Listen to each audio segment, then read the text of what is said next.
Okay के पेड़ों से छनकर आने वाली हल्की धूप रोवण के ऑबर्न कोट पर नृत्य कर रही थी।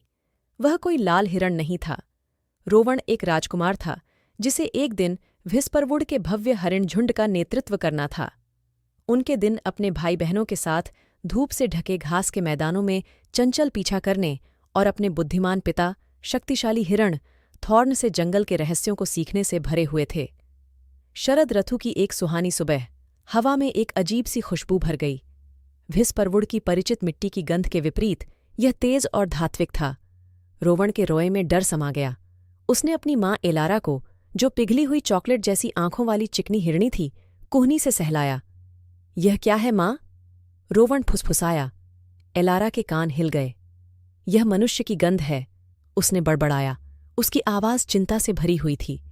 मनुष्य शायद ही कभी विस्परवुड में इतनी गहराई तक गए हों, लेकिन उनकी उपस्थिति कभी भी अच्छी नहीं रही।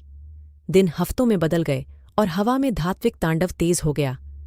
एक दिन जब रोवण अपने भाई बहनों के साथ चल रहा था, जंगल में एक तेज आवाज़ गूंज उठी। घबराहट ने हिरण को जकड़ लिया। एक युवा हिरण, क्लोवर, लंगड़ाते हुए डर के मारे मिमियाने लगी। उसके पैर पर एक लाल धब्बा खिल गया। रोवण का दिल जोर से धड़कने लगा। उसे अपने पिता की इंसानों और उनके घातक जालों की कहानियां याद आईं।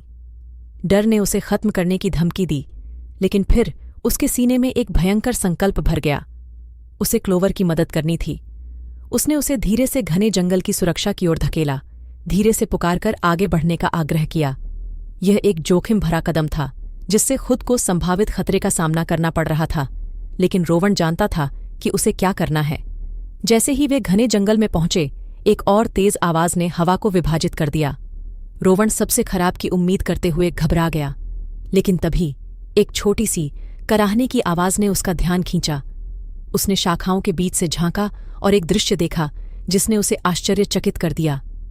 एक युवा मानव लड़की, जिसकी उम्र रोवण से अधिक नहीं थी, अपने टखने को पकड़कर जमीन पर लेटी हुई थी। उसके चेहरे पर डर झलक रहा था, आंखों से आंसू बह रहे थे। झिझकते हुए रोवण आगे बढ़ा। वह जानता था कि इंसान खतरनाक होते हैं, लेकिन यह लड़की महज एक असहाय हिरण का बच्चा थी। उसका डर उसके डर जैसा था। उसने चुपचाप सांत्वना देते हुए अपनी नाक से उसका हाथ हिलाया। लड़की हाँफने लगी। उसकी आंखें चौड़ी हो गईं, लेकिन चिल्लाने के बजाय उसने अपना हाथ बढ़ाया। पहले तो झिंकी, फिर उसकी कोमल नाक को सहलाया। उनके बीच एक अजीब सी समझ का एहसास हुआ। रोवण ने फिर से उसका हाथ हिलाया, धीरे से उसे एक छिपी हुई धारा की ओर ले गया। वह जानता था कि पानी दर्द से राहत दिला सकता है। लड़की समझ गई और उसके पीछे चली गई। साथ साथ चलने पर उसकी सिसकियां शांत हो गईं। शाम तक रोवण की बहादुरी की खबर झुंड तक पहुंच गई। थॉर्न, हालांकि आश्चर्यचकित था, उसने अपने बेटे को गर्व से देखा। रोवण ने न केवल साहस दिखाया, बल्कि दयालु हृदय भी दिखाया। यह गुण एक नेता के लिए उतना ही महत्वपूर्ण है। घटना की खबर अंततः विस्परवुड के किनारे स्थित ग्रामीणों तक पहुंची। धारा के पानी से ठीक हुई युवा लड़की ने एक बहादुर हिरण की कहानियां सुनाईं, जिसने उसकी मदद की थी। तब से हिरण और मनुष्यों के बीच एक नाजुक शांति स्थापित हो गई। रोवण, दयालु हृदय वाला युवा राजकुमार, दो दुनियाओं के बीच समझ और सम्मान का प्रतीक बन गया, जिससे यह साबित हुआ कि साहस अप्रत्याशित रूपों में आ सकता है, यहां तक कि लाल हिरण की कोमल नोक भी।